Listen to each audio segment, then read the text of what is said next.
Hi welcome back to Gunatushi Kannada vlogs. ಎಲ್ಲರೂ ಹೇಗಿದ್ದೀರಾ? ಎಲ್ಲರೂ ಚೆನ್ನಾಗಿದ್ದೀರಾ ಅಂತ ಅನ್ಕೋತೀನಿ. ನಾನು ಕೂಡ ತುಂಬಾ ಚೆನ್ನಾಗಿದ್ದೀನಿ.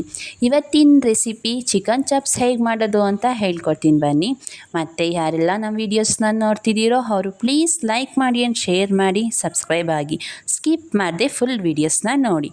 ಬನ್ನಿ ಚಿಕನ್ ಚಾಪ್ಸ್ ಹೇಗೆ ಮಾಡೋದು ಅಂತ ಹೇಳ್ಕೊಡ್ತೀನಿ. ಮೊದಲಿಗೆ ಮಸಾಲೆಗೆ ಬೇಕಾಗಿರುವ ಪದಾರ್ಥಗಳು: 5-6 ಹಸಿಮೆಣಸಿನ್ಕಾಯಿ ಹಾಕ್ಕೊಳ್ಳಿ, ನೀವು ಖಾರ ನೋಡ್ಕೊಂಡು ಹಾಕ್ಕೊಳ್ಳಿ. ಚಕ್ಕೆ, ಲವಂಗ, 2 ಉಂಡೆ ಬೆಳ್ಳುಳ್ಳಿ, ಸ್ವಲ್ಪ ಶುಂಠಿ, ಕೊತ್ತಂಬರಿ ಸೊಪ್ಪು, ಈರುಳ್ಳಿ. ನೆಕ್ಸ್ಟ್ ಒಗ್ಗರಣೆಗೆ ಕರ್ಬೇವಿನ ಸೊಪ್ಪು, ಈರುಳ್ಳಿ. ನೆಕ್ಸ್ಟ್ ನಾನು ಚಿಕನ್ನ ಆಲ್ರೆಡಿ ತೊಳೆದಿಟ್ಕೊಂಡಿದ್ದೀನಿ. ಚಿಕನ್ ಕೂಡ ಚೆನ್ನಾಗಿ ಅದನ್ನು 2 ಸಲ ತೊಳೆದು ಇಟ್ಕೊಳ್ಳಿ. ಚಿಕನ್ನ ತೊಳೆದಿಟ್ಕೊಂಡಾದ್ಮೇಲೆ ಈಗ ಮೊದಲು ಮಸಾಲೆಯನ್ನು ರುಬ್ಬಿಟ್ಕೊಳ್ಳೋಣ.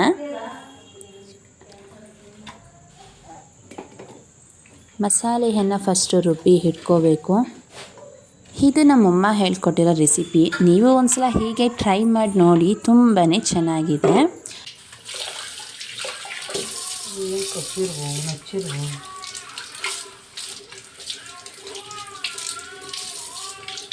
ಮಸಾಲೆಯನ್ನು ರುಬ್ಬಿಟ್ಕೊಂಡಾಯಿತು. ನೆಕ್ಸ್ಟ್ ಒಂದು ಬಾಣಲಿಯನ್ನು ಇಟ್ಟು ಅದು ಬಿಸಿ ಆದ ನಂತರ 2 ಸ್ಪೂನ್ ಆಯಿಲ್ ಹಾಕ್ಕೊಳ್ಳಿ. ಆಯಿಲ್ ಬಿಸಿ ಆದಮೇಲೆ ಕರ್ಬೇವಿನ ಸೊಪ್ಪು, ಸ್ವಲ್ಪ ಈರುಳ್ಳಿಯನ್ನು ಹಾಕಿ ಚೆನ್ನಾಗಿ ಫ್ರೈ ಮಾಡಿ. ಅದು ಸ್ವಲ್ಪ ಗೋಲ್ಡ್ ಕಲರ್ ಬರೋ ತನಕ ಫ್ರೈ ಮಾಡ್ಕೊಳ್ಳಿ.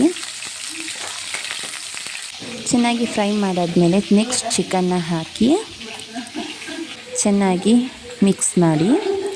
ಅದಕ್ಕೆ ಸ್ವಲ್ಪ ಉಪ್ಪನ್ನು ಹಾಕಿ, ಯಾಕಂದರೆ ಚಿಕನ್ಗೆ ಉಪ್ಪು ಹಿಡಿಬೇಕಲ್ಲ, ಸೊ ಅದಕ್ಕೆ ಚಿಕನ್ ಫ್ರೈ ಮಾಡಬೇಕಾದ್ರೇ ಸ್ವಲ್ಪ ಉಪ್ಪು ಹಾಕ್ಕೋಬೇಕು.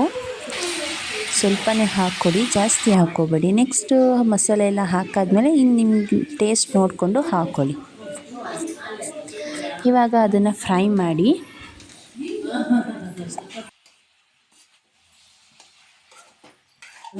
ಪ್ಲೇಟ್ ಮುಚ್ಚಿ ಒಂದು 5 ಮಿನಿಟ್ಸ್ ಬೇಯಿಸ್ಕೊಳ್ಳಿ. ಚಿಕನ್ ಇವಾಗ ಸ್ವಲ್ಪ ಬೆಂದಿದೆ. ನೆಕ್ಸ್ಟ್ ಅದಕ್ಕೆ ಮಸಾಲೆಯನ್ನು ಹಾಕಿ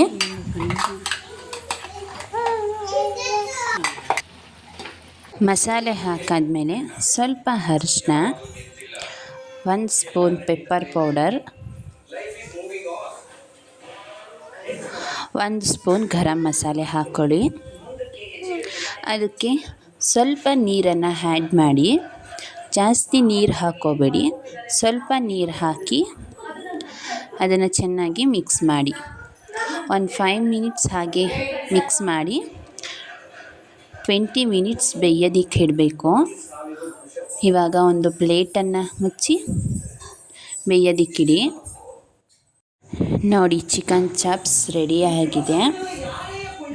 ನೀವು ಒಂದ್ಸಲ ಇದೇ ಥರ ಟ್ರೈ ಮಾಡಿ ನೋಡಿ, ಸಕ್ಕತ್ತಾಗಿದೆ. ಯಾರೆಲ್ಲ ನಾವು ವೀಡಿಯೋಸ್ ನೋಡ್ತಿದ್ದೀರೋ ಅವ್ರು ಪ್ಲೀಸ್ ಲೈಕ್ ಮಾಡಿ ಆ್ಯಂಡ್ ಶೇರ್ ಮಾಡಿ, ಕಮೆಂಟ್ಸ್ ಮಾಡಿ, ಸಬ್ಸ್ಕ್ರೈಬ್ ಆಗಿ. Thank you.